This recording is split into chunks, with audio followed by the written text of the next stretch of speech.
Imependeza Mungu injili ya Yesu Kristo ihubirie mahali hapa. Imependeza Mungu injili ya Yesu Kristo ihubirie mahali hapa. Mungu aliyeziumba mbingu kaziumba nchi, Mungu wa Abrahamu, Isaka na Yakobo, sifa na utukufu ni zako. Asante kwa nafasi ya kipekee ya kwamba injili ya Yesu Kristo ihubirie mahali hapa. Nenda ukapatie toba na imani katika Kristo Yesu. Kwa jina lake Yesu tumeamini, kwa jina lake Yesu tumeomba tukiamini. Amina.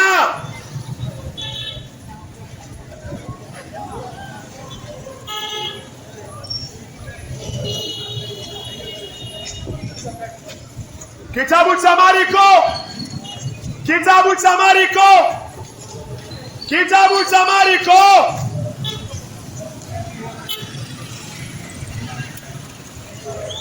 Marko 1:15, Marko 1:15. Haya ni maneno ya Yesu Kristo, haya ni maneno ya Yesu Kristo. Marko 1:15 akisema, Yesu akisema, wakati umewadia. Yesu akisema wakati umewadia. Yesu akisema wakati umewadia. Ufalme wa mbinguni, ufalme wa Mungu umekaribia. Tubuni, tubuni, tubuni na kuiamini, na kuiamini habari njema. Yesu anasema wakati umewadia. Yesu anasema wakati umewadia. Yesu anasema wakati umewadia. Wakati umewadia. Yesu anatumia neno tubu. Yesu anasema tubuni. Kutubu ni kugeuka kutoka kwa njia mbaya. Ufalme wa Mungu, ufalme wa Mungu ni paradiso. Ufalme wa Mungu ni mahali Mungu anakaa na anatawala. Yesu anasema hiyo iko karibu na wewe. Hiyo iko karibu na wewe. Ufalme wa Mungu, ufalme wa Mungu ni mahali Mungu anakaa na anatawala. Ufalme wa Mungu ni mahali anakaa na anatawala. Yesu anasema leo iko karibu na wewe. Utubu dhambi, umwamini Kristo, uingie katika ufalme wa Mungu. Uingie katika ufalme wa Mungu. Yesu anasema ufalme umekaribia. Kazi wa Likoni, bodaboda wa Likoni, unafikiriaje? Unafikiriaje? Ili uingie katika ufalme, ili uingie katika ufalme, lazima utubu dhambi. Lazima utubu dhambi. Lazima ugeuke kutoka kwa njia mbaya.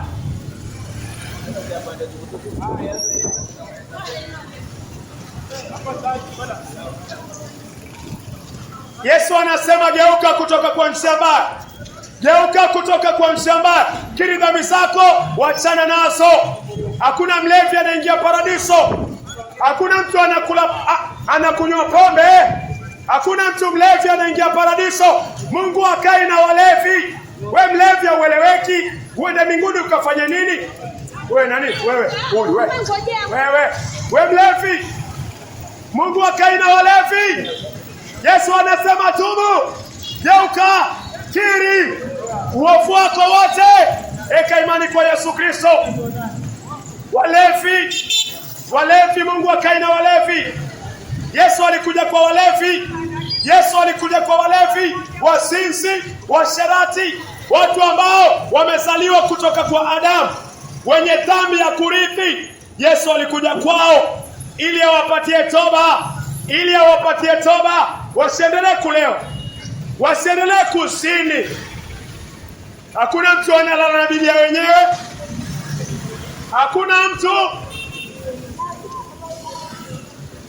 mtu, hakuna mchungaji, hakuna bodaboda, hakuna kondakta, hakuna polisi, hakuna mtu ambaye analala na bibi wenyewe anaingia paradiso, asema Bwana. Hakuna mtu anaishi maisha machafu ya kuangalia pornografia, haingii paradiso. Yesu anasema ufalme wa mbinguni umekaribia. Kutubu ni kugeuka kutoka kwa njia mbaya. Watu ambao wanaweka imani yao kwa waganga, Mungu anawaita watubu. Kutubu ni kugeuka kutoka kwa njia mbaya. Usifikirie utakufa umeishi maisha machafu alafu ufe uingie paradiso. Mungu entertain dhambi.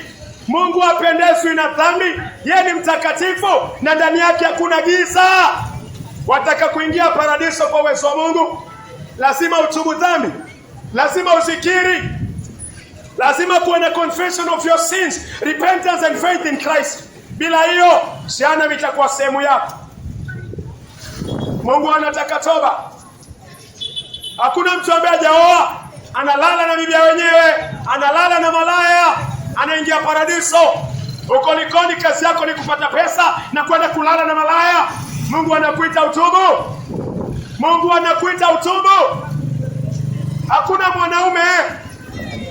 Hakuna mwanaume ama mwanamke ambaye hajaolewa na anashika tendo la ndoa atapatikana kwa kitabu cha uzima.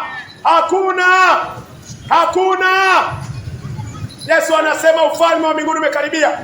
Tubu, geuka kutoka kwa njia mbaya. Hauingii katika ufalme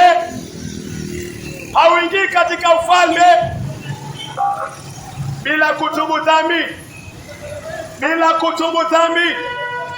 Lazima utubu dhambi, lazima ukiri dhambi, alafu kwa imani, kwa neema uokolewe, upewe Roho Mtakatifu, ubatizwe kwa Roho Mtakatifu, ubatizwe kwa maji mengi, alafu uishi maisha matakatifu. Watu wa Likoni, Mungu acheki na wenye dhambi. Likoni inajulikana kwa uchawi, Likoni inajulikana kwa usherati, Likoni inajulikana kwa matusi, Likoni inajulikana kwa watu ambao wana babu zao. Mtu anasema kazi yangu ende sawa, wacha niende kwa babu. Pepo mchafu umeshindwa, jana utaingia usipotubu. Ufalme wa mbinguni hakuingizi uchafu.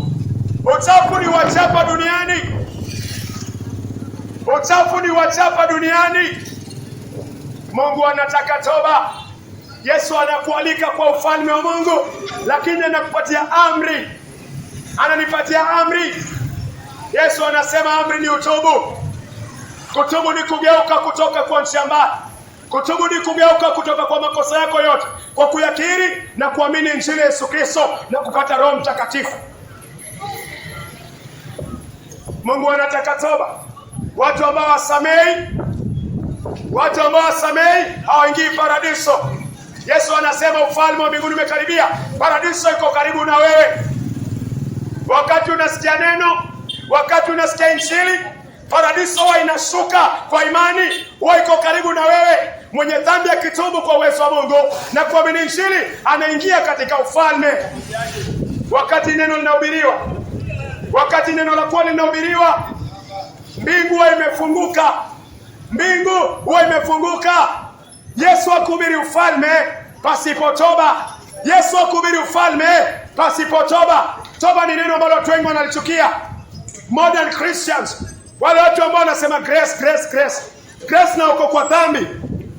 Kuna grace ambayo inatufundisha kutoka kwa dhambi na kuishi maisha matakatifu. Watu wengi wako Likoni na ni wazinzi.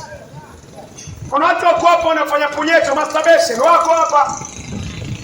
Kuna watu wako hapa wanafanya masturbation, hawataki kuoa, kazi yao ni kujiridhisha katika ngono ya kibinafsi. Kuna watu wanaangalia pornografia hapa. Kuna wamama wako hapa wanajua kushiriki ngono lakini hawajui kulea, hawataki watoto, wakipata mimba wanaitoa. Wako hapa. Umetoa mimba ngapi wewe? kazi yao ni kuweka mimba na kupeana pesa. Sitolewe kuwa na uhakika. Mungu aingizi uchafu paradiso. Yesu anasema utubu kwanza, alafu ufalme wa mbinguni. Tubu, amini. Umefika miaka 18, nani anakuzuia usiolewe? Wewe huyu nani? Huyu hapa wewe. Umefika miaka 18, nini akuzuia usioe? Kazi yako ni kazi yako ni kwa nini usiolewe? Kisirani. Wataka kuingia jehanamu na shetani ukae milele. Ngono waitaka, lakini mtoto umtaki. Aibu. Geuka kutoka kwa maisha machafu, maisha ya ibilisi. Ukiona mwenzako amezaa ana watoto, wasema watoto wazuri, hakika umebarikiwa. Umetoa ngapi? Mbona unazitoa? Wacha unafiki. Wacha kwenda kwa wanaume kufungua miguu. Wacha kwenda kwa wanawake kufungua zipu yako. Olewa. Uchafu. Mungu hapendezwi na uchafu. Zipu yako iko wazi, angalie. Kwa nini? Olewa. Mimi nimeoa na nakukaribisha nyumbani. Olewa. Mungu alimuumba Adam, baadaye akamuumba Eve. Hiyo ndio ndoa, mwanaume na mwanamke. Hiyo ndio ndoa. Kama mjaoana, hamufai kushiriki tendo la ndoa. Na kama mko na kiburi sana, Yesu anawaambia sawa, jehanamu atawalipa. Tubu uchafu. Kuna wanawake wanalala na waganga wafanikiwe. Kuna wanawake wanalala na waganga Likoni. Likoni kumejaa uganga na usherati. Usherati umejaa Likoni. Wako bodaboda ambao wako na heshima, na kuna bodaboda ambao hawana heshima kabisa. Hawana heshima. Jichunguze. Mungu anataka toba. Kuingia mbinguni si kula keki na soda. Kuingia mbinguni ni lazima uweke maisha yako ya dhambi chini. Kwa uwezo wa Mungu ugeuke, uachane nayo. Uweke imani kwa Golgotha. Weke imani Golgotha. Mahali damu ya Yesu ilimwagika. Mahali damu ya Yesu ilimwagika. Weke imani kwa hiyo damu. Dhambi zako zote kama vile zangu zote zilivyooshwa zitaoshwa. Hakuna damu nyingine isipokuwa Yesu Kristo. Hakuna nabii mwingine isipokuwa Yesu Kristo. Wote wako chini ya Yesu Kristo. Wote wanalia neema ya Yesu Kristo. Manake wanadamu wote wamezaliwa kwa dhambi na wako na dhambi, wanamhitaji Yesu Kristo. Muhammad anamhitaji Yesu. Kwa nini? Muhammad alizaliwa na Adam, na Adam ana dhambi, akampatia Muhammad. Yesu akaja kama mwanakondoo kuiosha. Waislamu mnamhitaji Yesu Kristo. Wale ambao hawajaokoka mnamhitaji Yesu Kristo. Wahindi wanamhitaji Yesu Kristo. Kwa nini? Muislamu yoyote amezaliwa na dhambi. Mkristo yoyote ambaye hajaokoka, yeye pia amezaliwa na dhambi. Na hata kama ameokoka, alitengwa na dhambi katika wokovu. Kila mwanadamu akizaliwa, anazaliwa na dhambi. Yesu Kristo ndio kondoo, ndio solution ya kuosha dhambi yako. Na anamhitaji Kristo. Yule ambaye mhitaji Kristo, yule amezaliwa bila dhambi. Yule ambaye amhitaji Yesu, yule ambaye amezaliwa bila dhambi na bila mwanaume. Kama umezaliwa na mwanaume, kama ulizaliwa na mwanaume, unamhitaji Yesu Kristo. Uzao wa Adam ni uzao wa dhambi. Warumi 5:12. Kwa hiyo kama kwa mtu mmoja dhambi iliingia ulimwenguni, kupitia mtu mmoja dhambi iliingia ulimwenguni, kwa dhambi hiyo mauti ikawafikia watu wote, kwa sababu wote Mungu anasema wote wametenda dhambi. Mungu anataka ukimbie. Mungu anataka ukimbie maisha machafu. Mungu anataka tukimbie maisha machafu. Kweli hauna nguvu ya kuacha, mlilia Mungu. Mungu ako na nguvu ya kukuachisha. Hakuna mlaji miraa, hakuna muuzaji miraa, hakuna muuzaji mgoka, hakuna mlaji mgoka, hakuna muuzaji sigara, hakuna mvutaji sigara, hakuna mnywaji pombe atakaingia paradiso. Yesu anakuambia kwa Marko 1:15, ufalme wa mbinguni umekaribia. Ufalme wa mbinguni umekaribia. Tubuni na kuiamini habari njema. Kutubu ni kuacha. Tukimalizia Yohana 3,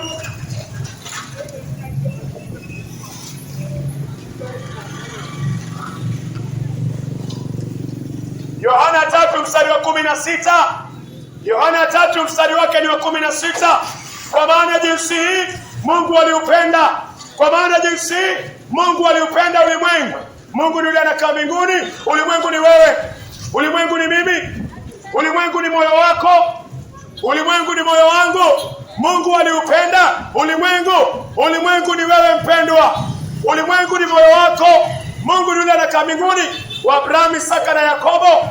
Mungu aliupenda ulimwengu, ulimwengu ni Huseni, ulimwengu ni Amina, ulimwengu ni Sara, ulimwengu ni Griffin, ulimwengu ni Albert, ulimwengu ni Peter, ulimwengu ni James, ulimwengu ni Opio, ulimwengu ni Omondi, ulimwengu ni wewe. Mungu alimtoa Yesu Kristo. Mungu alikupenda, anakupenda, lakini hapendi dhambi, akamtoa Yesu Kristo ili kila muaminie, ili kila muaminie awe ameshimesha ukahaba, awe muuza mwili wake, awe ametoa mimba, awe Mwislamu, ameamini Kristo, awe ameua. Mungu anasema ukitubu dhambi na kumwamini Yesu Kristo utapata uzima wa milele. Utapata uzima wa milele ndani ya Kristo Yesu. Anza kusema dhambi zako. Kama hujawahi kusoma Biblia, tafuta Biblia. Kama uko na simu ya smartphone, download Biblia kwa simu, anzia hapo. Anzia mahali. Mungu atakusaidia. Anza mahali. Kama umekuwa wendi kanisani 2026 hii, anza kwenda kanisani. Tafuta kanisa linalofundisha Biblia, hautakosa.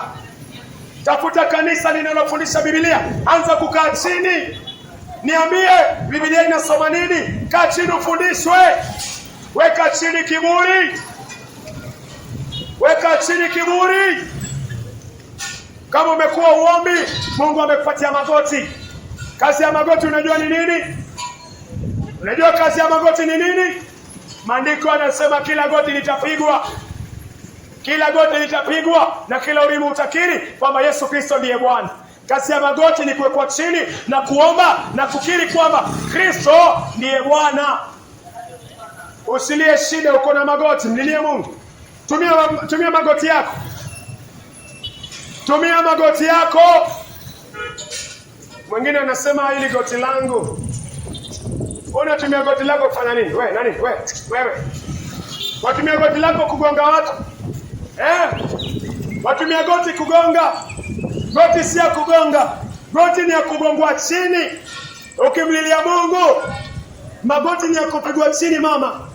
Kiri dhambi zako, mwambie Mungu akusamehe. Mwambie Mungu akuhurumie. Soma Biblia. Tafuta watumishi. Kaa karibu nao. Wakufundisha Biblia na utapata nuru. Lakini hii 2026 ukiendelea kusimamisha 2025 kuna hatari. Si wote wamefika 2026. Si wote wamefika 2026. Wewe nani? Wewe mama. Huyu. Umefika 2026 na maisha yako unataka yawe vipi? Bado ni yale 2025. Mungu amekupatia rehema. Muamini Kristo. Mungu aliupenda ulimwengu. Ulimwengu ni wewe, atakamtoa mwana wake pekee. Mwana wake pekee ni Yesu Kristo. Ili ukimwamini kwa kutubu na kuweka imani kwa damu ya Yesu Kristo, usipotee bali uwe na uzima wa milele. Nakushukuru Mungu wa Abrahamu, Isaka na Yakobo. Asante kwa neno lako mahali hapa. Tumesema tutubu na kuamini Injili, kwa maana ufalme wa mbinguni umekaribia Bwana. Hukutangaza ufalme wa mbinguni, hukutangaza wa kuamini bila neno toba. Mungu, kwa kile aliyesikia, kwa kile uliyemjalia kusikia, tafadhali nakuomba kamjalie toba na kubadilisha maisha yake na hata umfikishe katika ufalme wako Bwana. Kuna wengine wako mahali hapa wako mbali na ufalme. Mungu wasaidie. Kuna wale ambao wako ndani ya ufalme, waimarishe. Kuna wale ambao wako mbali sana na ufalme, wahurumie. Na kwa jina la Yesu Kristo tumeomba na tukiamini. Amen. Mungu awe nao.